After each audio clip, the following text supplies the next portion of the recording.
When people clap before a program starts, which everybody does because they're such lovely people, I'm always reminded what Bishop Fulton Sheen once said, which was that when people clap before he starts his talks, he's always sure they're clapping out of faith and hope, and afterwards he's pretty convinced they're clapping out of charity. So, but we take your clapping for what it is. So we were going to, Karen very diligently put together the pictures of the book, you know, the illustrations, and we were going to read the book to the accompaniment of the illustrations. But because, who knows what reasons, the gods did not care for that.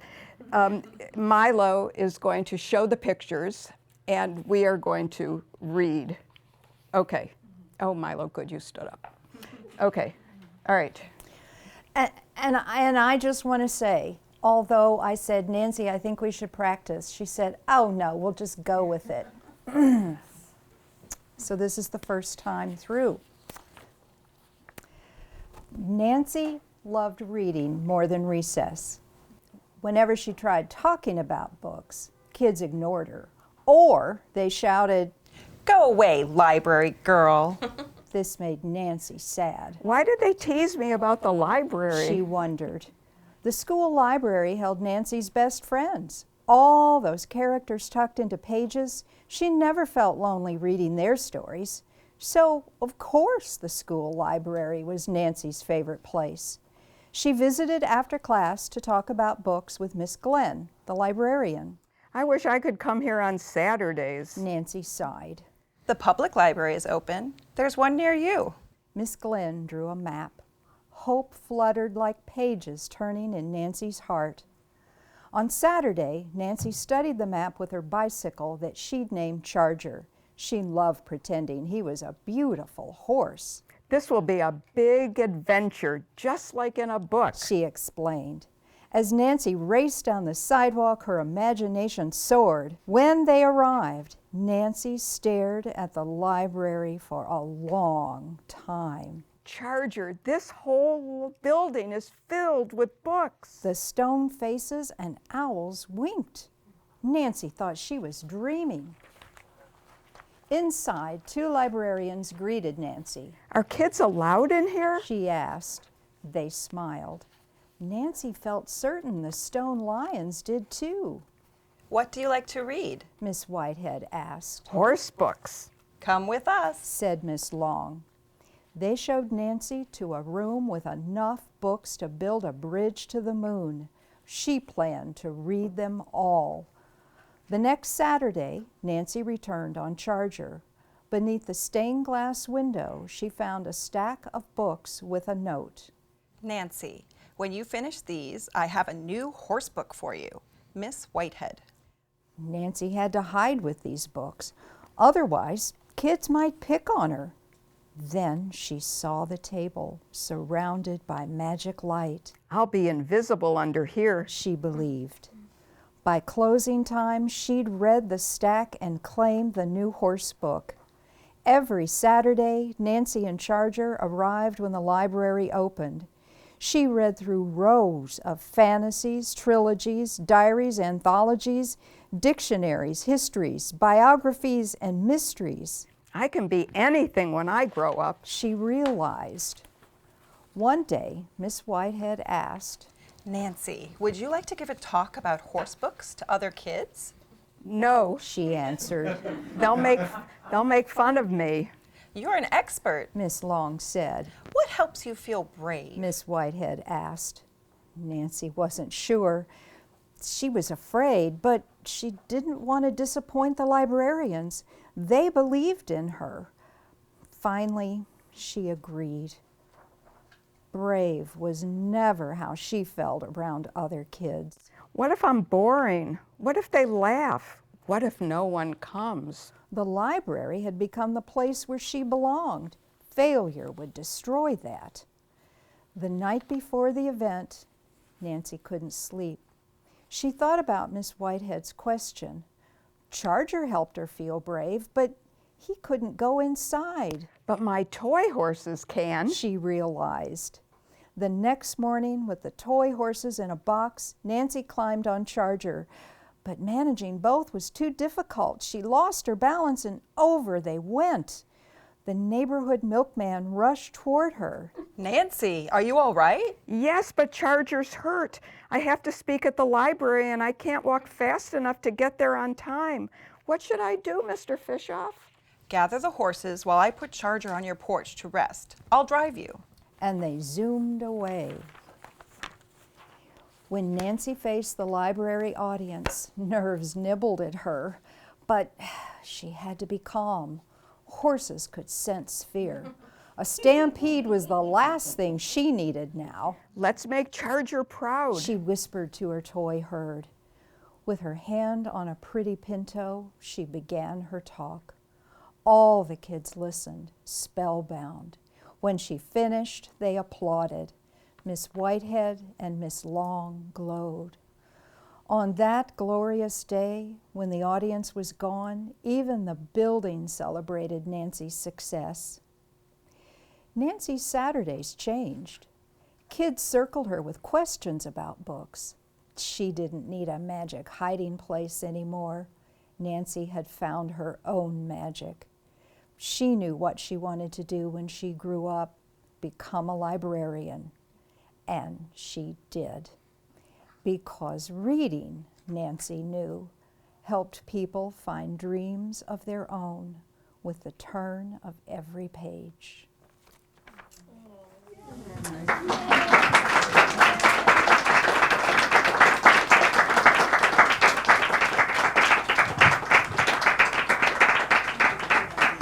Yeah, it was a good idea, Karen. Every now and then. Yeah, right. So Karen, how did this idea, besides my twisting your arm? No, I didn't do that. How did this happen? Well, Nancy and I worked together in a Tulsa bookstore a little less than 100 years ago. And so, we got to be friends and we talked about our lives. And I knew that Nancy's childhood had not always been a wonderful experience. So, I thought about that. And then we left Tulsa and moved to Wisconsin. And then shortly after that, Nancy moved to Seattle. So, as you know, she became quite the success out here. But I never really got to see that. And then when we moved and lived in the Twin Cities, the library system brought Nancy in there. So I went with her and saw her success live and in person because she would pack those library auditoriums. And at the end, the people would line up down the aisle all the way out into the library to get pictures taken with her, get her to sign the books. And I thought, this woman has made a success out of herself for sure. And so I published my first book and thought, well, maybe there's a story there. So when I was in Seattle, I mentioned it to her and she said, well, okay. And so I started interviewing her, trying to find a storyline. And the long and the short of it is, it took 10 years to do that. But, the story was in there. I just had to find it. I know it reads like, of course, it happened just this way. But the story went lots of different ways. At one point, we were asking Nancy to remember her life when she was 8 years old, and it was a little sketchy at times.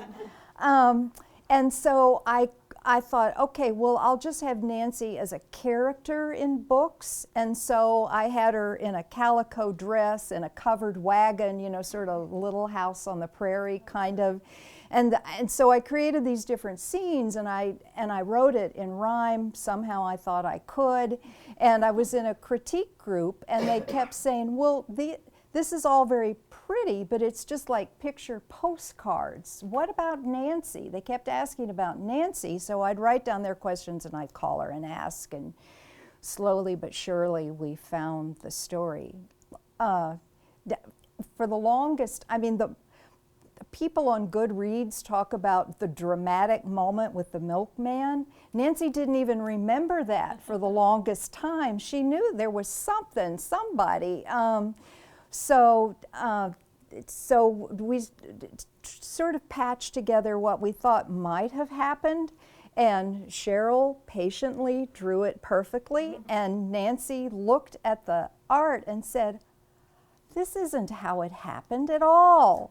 And then she said, "Mr. Fishoff, the milkman." So you know, it was a process. We had a grocer in there at one point. Yes. It was the grocer that helped you. Yeah. Well, it was indeed. It was really Mr. Fishoff, and he really did drive me to the library. He was our milkman. I didn't know at the time that he and his wife were friends with my parents. And this will give you a little insight into my childhood. I honestly believed my mother was sending me off with a stranger to go to the library. And I was terrified the whole way there.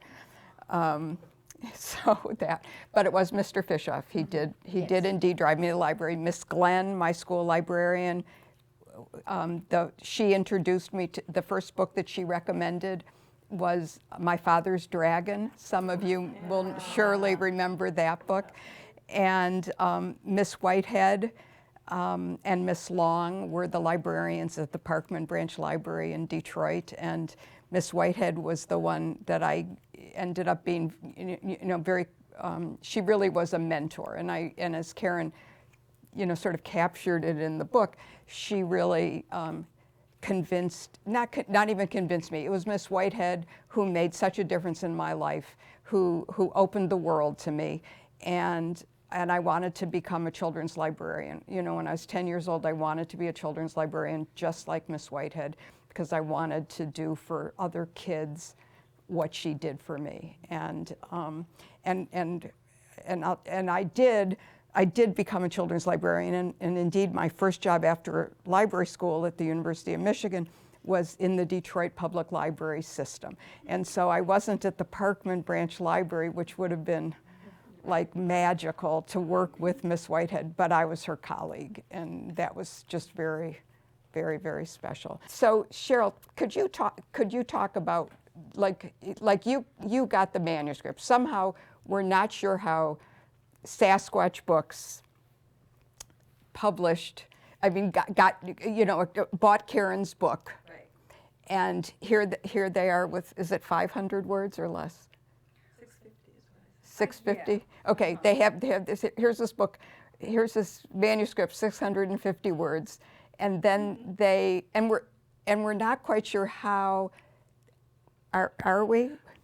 No, we have our editor and art director in the audience, and I never thought to ask. I mean, or maybe I did and I've forgotten how I was originally found, but I was found. Okay, yeah, you were found. I was found. Okay. And then what? And then you get the manuscript. Right, and we have, if we are able to put the slide Milo, on. can you put those slides on?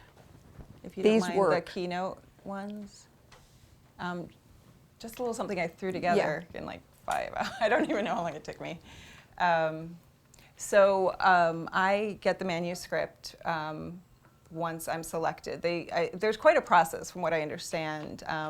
The art director, usually, in my understanding of the process, will have several illustrators that they're looking at for that particular book, and they really do make a match to the book that they feel like would tell a different part of the story for the book, but match the manuscript.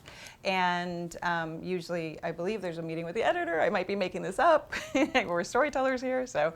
But and I was selected. I know that Sasquatch has an emphasis on books that happen in the Pacific Northwest or about Pacific Northwest subjects, and featuring authors and illustrators if they can.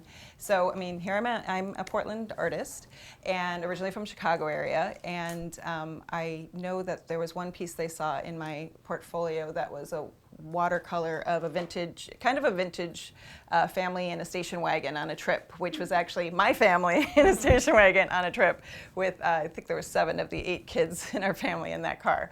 And from that, that's how they found me, basically. And then once I get the manuscript, there's a slide, but whatever, I can tell you too. I'm a visual person, but I usually, it's somewhat my responsibility, depending on the book, to decide what goes on what page, like what part, where the page turns are, where the action might stop or slow or speed up.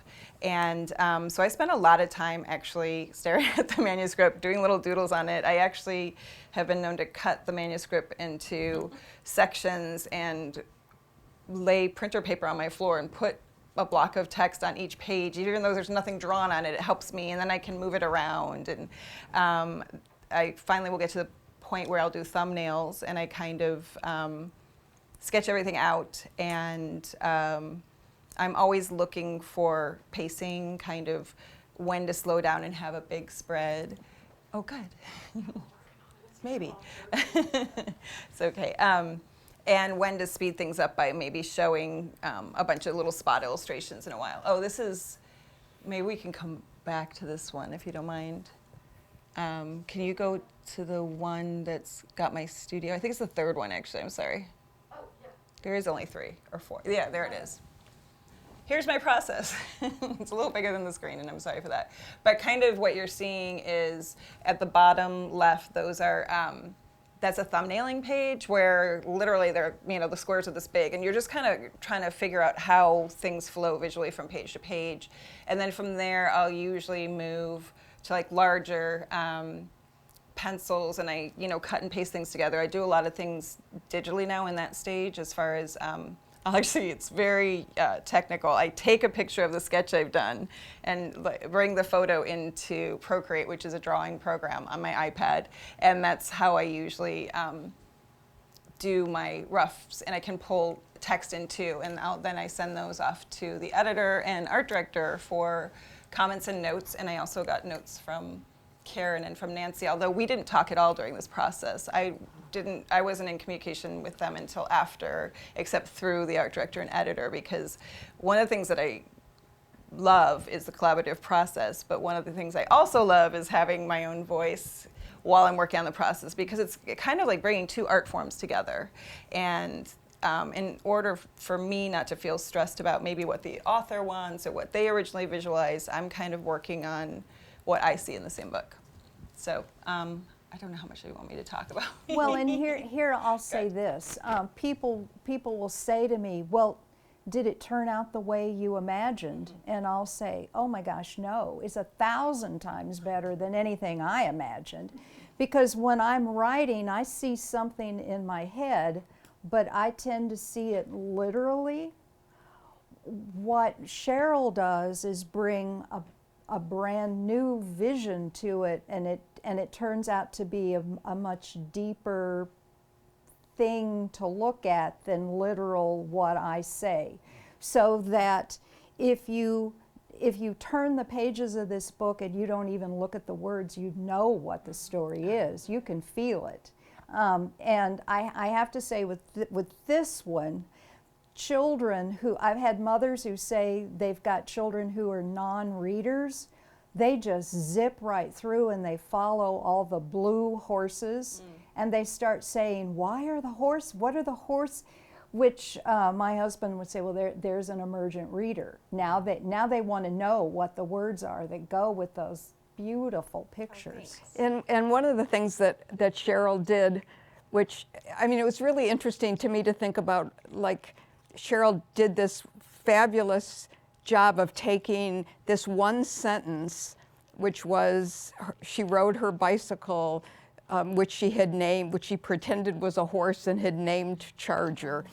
Sheryl took that and made, and somehow understood the power, like by imagination, you know, and drew those, everything with the blue illustrations in the book are imaginary, you know, my imagination, and it's hard for me to see that another illustrator could have done that. It would have portrayed it differently, for Yeah, sure. Well, yeah. I think for me it was really important. I really connected with the story and with the character of Nancy as your childhood, which obviously I'd never met you, but I was that same kind of kid where, you know, in the corner with a book, nose in a book, and kind of always being left behind places because I couldn't be pulled out of the book or they forgot me. I mean, you know, that did happen, but another story for another time. But I did get left places because I was reading or whatever. But so Wait, there is, excuse me, let Sure. me just say, there is a book called Walter the Lazy Mouse about a mouse who is so slow in, you know, he's the youngest in a big family. I know Okay. you were I not was the in the middle, youngest, yeah. but you were the middle. But Walter is so slow that probably pertains he to always me. gets left behind. And I think that's one of the books that I got reprinted as a children's book. You should check it out. It's Oh, I very- absolutely very will. good. Thank you. Okay, all right, go ahead, sorry. No, it's totally fine. I appreciate that insight. And I think just when I first got the project, they asked, or was up for the project, I should say, or for the book, I'm sorry, I'm calling it a project. But I was asked by Christy, the editor, to do a sample. They wanted to see if they wanted to make sure I could handle the historical reference. I don't know what they wanted, but what I thought they wanted was to make sure I could handle the architecture of this beautiful library and kind of developing the character of Nancy. And I was so concerned with the sample of making sure the library was, you know, depicted well and architecturally, and there was a sense of light. And I was ready to send the sample in, and at the last minute, I just kind of was like, it just felt a little too dry to me. The sample was the page where Nancy is under the table reading books and the horses are grazing around her, the blue horses. And kind of at the last minute, maybe I shouldn't say this, but I was just like, I just decided to put the horses in there, kind of like bringing, you know, so it was like an inspired moment for me. I don't know where it came from. It was just like, I was always in my head. I understood what that meant. I thought it was important to show that part of your world too. And that's where it started, is with those horses. So yeah, and then I didn't know I was gonna do it with more. There's a bird, the bird that lands on Miss Glenn's desk actually shows up later when you're riding your bike through the map and shows up in front of the library with you too. And kind of, I don't know, just your imaginary friends. And Karen, how did you respond when you first saw, because the first picture I saw was of the little girl with the two librarians. Oh, the character study. With the Yeah. character study. And Okay. it just kind of, you know, blew me away. It was so wonderful. I think the first art I saw was Sheryl's attempt to capture Nancy at that age. And so we see her on a bicycle, and there's blue behind her with like scenes from stories. And because this happens in the 1950s, Sheryl had to know, well, what do kids wear then? And you know, Nancy gave me a list of details she could remember about the way these librarians dressed. So they were different looking people, and I saw that, and then Sheryl had to work with one black and white photograph that Nancy saved, and I think I on the left understood side. something, because it was Nancy. Like It was over that it was way? Nancy on that bicycle, and I thought, this is the only picture she saves from her childhood. If you go the other way. And I sorry. started to realize, And then up top. there, that's the one. No, And but then up top high is the actual is the picture. real picture. Yeah, it's in the back of the book too, I believe. Yeah, it is. So, And that's when I started to realize There we go. the We airbrushed my sister out of the picture. and so that's when I started to realize how important that bicycle was to this little girl. That was her best friend. That was her sacred thing. That horse, that metal horse that she rode, and I I knew it, but I didn't feel it until I saw Sheryl turn that bicycle into that blue horse shape, and then it made me cry when I saw that last double spread, because there's adult Nancy, and I'll be darned, there's Charger peeking out from behind the tree. So the amazing thing to me about picture books is, yeah, it's planned, but it's not. It's not. Nobody walked into this thinking, oh yeah, there's the bicycle, and it'll be the blue thing, and then we'll have the tree, and it'll say books plus NP, and these things just literally happen like magic. And Karen did an enormous amount of research for the book. I mean, she got in touch with the Detroit Public Library, the archivist, I think, and he dug up a picture of Miss Whitehead. Yeah, it's to the far. There it is. There's Miss Whitehead. Yay. And then above is the character study. Well, part of the character. Yeah. This is Right. the character of Nancy, and then that's Miss Whitehead and Miss Whitehead. Miss Long. Yeah. Miss Whitehead on the right, Miss Long on the left. When we really started to look at the library itself, COVID happened, and the Francis Parkman Branch Library was closed, so I couldn't get in there. So I just took a shot in the dark and poked around on the internet, like you do, for an hour and a half and found out the name of the Mark Bowden is the archivist for the Detroit Public Library, and I said, we're trying to write this book, and bless him, the man believed me that it was really going to happen.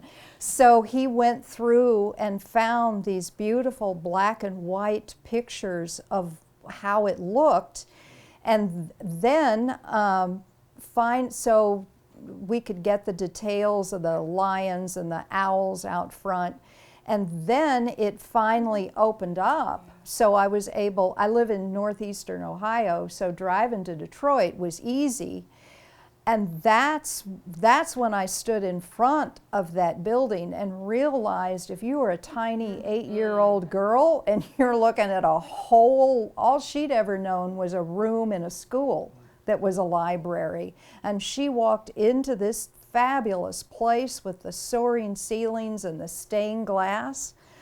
I mean, I get chills talking about it. And at the entrance, where those every one of those faces underneath has a different expression, which you have to stand there to see it, and it would be beyond reasonable to have asked Sheryl to draw every one of those little. I did. They're totally the same. Faces. But it's just a beautiful building, and thank heavens Detroit saved it. It was built in the 1930s, and it's just exquisite. And so once I could get inside, then I was able to take pictures so Sheryl would know the colors. Yeah.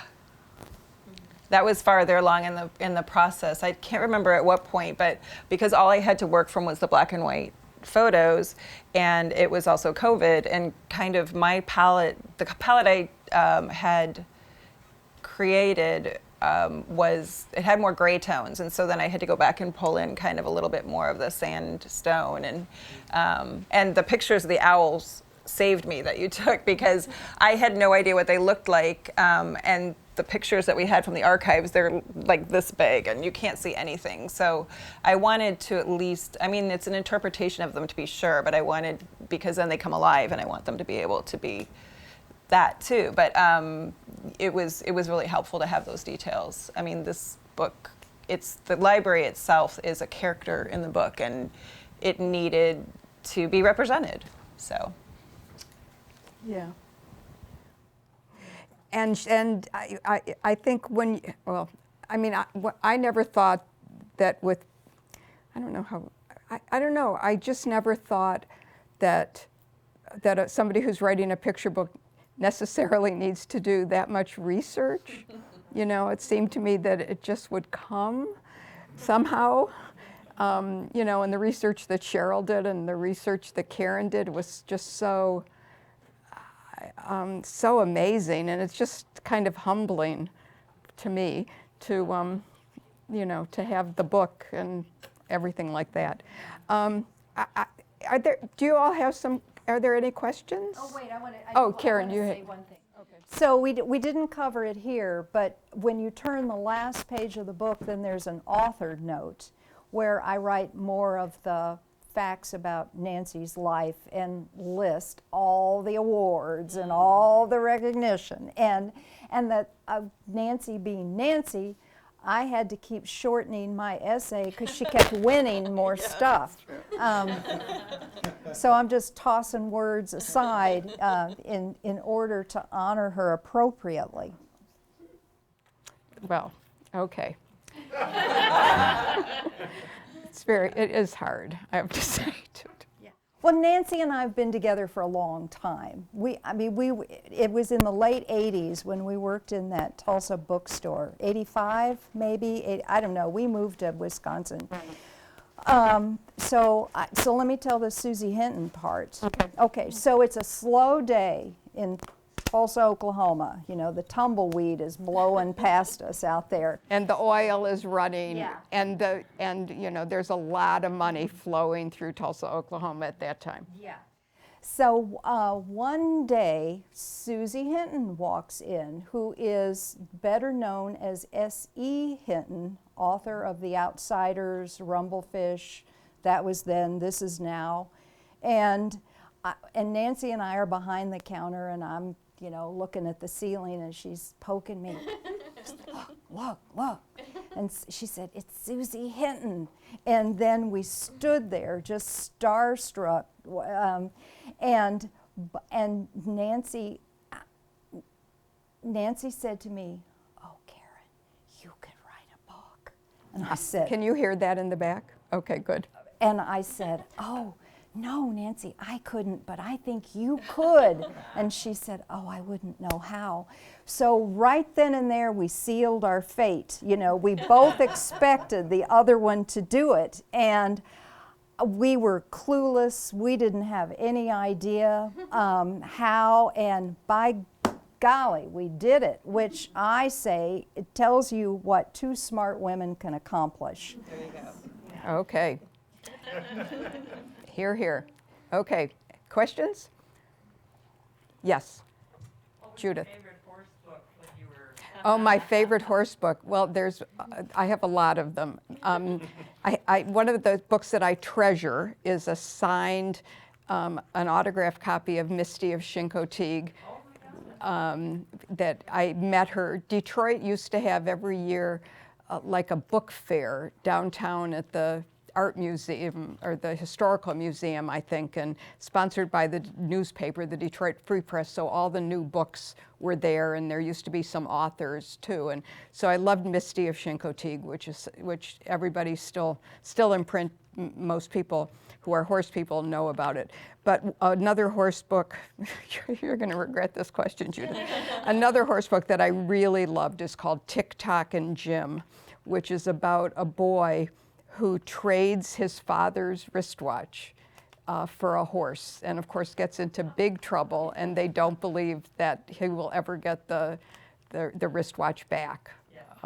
And I'll leave you in suspense as to whether he does or not. It was a children's book. So, Pennies for a Pony. Miss Whitehead was Canadian, and so she really raised me on a diet of British children's fiction. And so, she's the person who gave me The Hobbit and then The Lord of the Rings. And, now you can go into any bookstore here and pick up The Lord of the Rings, all 3 volumes. But when I read it, we read The Hobbit, and then a few years later, The Fellowship of the Ring came out, the first book. And then we had to wait 2 years till The Two Towers was published.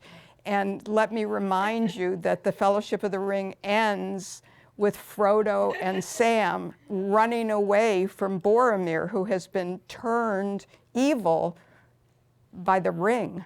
So, it was hard to wait, let me tell you. So, and the horse and dog books we're in a separate, we're pulled out from the regular children's books, and we're in a separate place in the library. And if we could go to the library today, I could show you where those books were. I mean, they meant so much to me. So, yeah, yes. Any question? Yes. Was the Parkland branch a Carnegie Library? I have to Yes, ask. it was not a Carnegie Library, and when I wrote Book Lust, I was under the impression that it was a Carnegie Library because in Carnegie libraries, because Andrew Carnegie believed that you ascended to knowledge, there was always stairs going up to the front door, as there were in the Parkman Library. So very, very confidently in the introduction to Book Lust, I say it was a Carnegie Library. And then, of course, somebody writes to me and says, well, actually, it was not a Carnegie Library. It was built too late to be a Carnegie Library. It was a something else library. But one of the things about the library that we couldn't fit into the manuscript was that there was no public bathroom. Yes, no public bathroom. And if you were a little girl of 8 who has packed her lunch and gone there on Saturday morning at 9 o'clock and didn't ever want to leave, not having a public bathroom was a little bit of an issue. Luckily, there was a gas station around the corner, so they got used to seeing me use their bathroom there. I'm glad So, that came out. Yes, right. I don't have a question, I have a comment. I didn't know anything about who Nancy Pearl was until Karen's book came out. And I have a young friend who is a children's librarian over in Bellevue. She can't be here today, she's sorry to say, but she writes, I shared this book help with her, and she writes back to me and says, yes, Nancy Pearl is a star in the library world. I took a class from her back in library school, and then when Mom and I traveled to Terrence after my graduation, I took the Nancy Pearl action figure and photographed it around the city, all on the gnome in the movie Amelia. I'm excited that she's getting celebrated with this book. Oh, You have inspired others. Thank you. Oh, that's sweet. Any other questions? Yes, Tom. So Nancy, the library is a character in the book. It's an amazing place. But the pictures I see, it looks like a very big, dark, Gothic, cathedral Yeah. almost structure. And it's hard for me to imagine a small girl feeling comfortable in there. Can you remember what it felt like to be in there? Were you intimidated by it? I wasn't intimidated, I don't think. I think that when you walk in, again, like a Carnegie Library, the first people that you see are at the circulation desk. And they were always smiling and always very friendly. And I do remember, not people's names, but there was one young man who was working there who was in dental school at the University of Detroit, and he was doing this to earn whatever. So there was that friendliness, and then you had to decide whether you were going to turn to the right to go to the children's area or the left and go to the adult area. And Miss Whitehead, and so it was kind of a natural, I didn't feel, it felt like a place where people welcomed you. And then there were all those books, it was just amazing. There was that big window in the children's Oh, and then the section. children's room, the children's section, there was like a rounded, like an octagonal. It was like a rounded end of the room. Gigantic bay window. Yeah. With Oh, this Karen knows all that. massive window that just soars forever, and there's a stained glass panel there that says the Mary Conover Room for Boys and Girls.